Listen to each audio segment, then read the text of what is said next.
Do you find a big resemblance, or connection to sort of the mindset of being successful in companies compared to performing in professional or Division I athletics? Absolutely.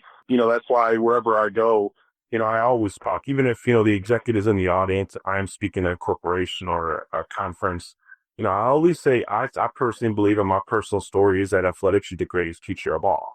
And, even if they want an athlete, obviously they're not going to be an athlete, 5 or 10 years from now.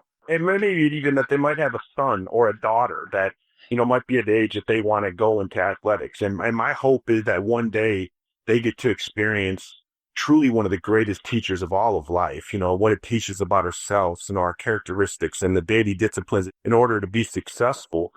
Athletics is just unbelievable in that respect. But to answer your question, absolutely. I see 100% resemblance between the top athletes, between the top executives. And not only that, and from an individual standpoint, from a collective team standpoint, the top performing corporations compared to the top performing teams in athletics. What do you think? Absolutely. What are some of those characteristics? Like, what are some of those things that they have in common? Number one is vision, first and foremost. I mean, I think, as a football team, you walk in the beginning of the season, they're at camp, you have one goal to win the Super Bowl. Every single team meeting that you have, you revisit that subject. And not only that, you know exactly what you have to do in order to get to that big show.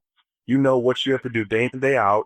Everything is scripted. You have a set routine, set schedule. The same thing is transferred over in the business arena.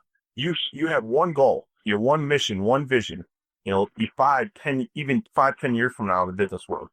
But every single day, everybody has to be bought into that vision. Every single employee.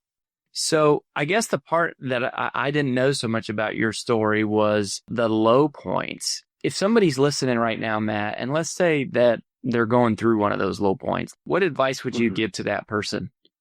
I think that the first advice is, number one, just know that you're extraordinary. I think so many times when we've been hit repeatedly over in life, day in and day out, we forget how powerful we are. We forget that, hey, we truly are extraordinary. We come from an extraordinary God. And I think once we can first realize that aspect, we're destined for greatness. No matter how dark times may be throughout life, if we just continually move forward, find ways to better ourselves day in and day out, work to become the best version of ourselves, we will get there. It's just a matter of time.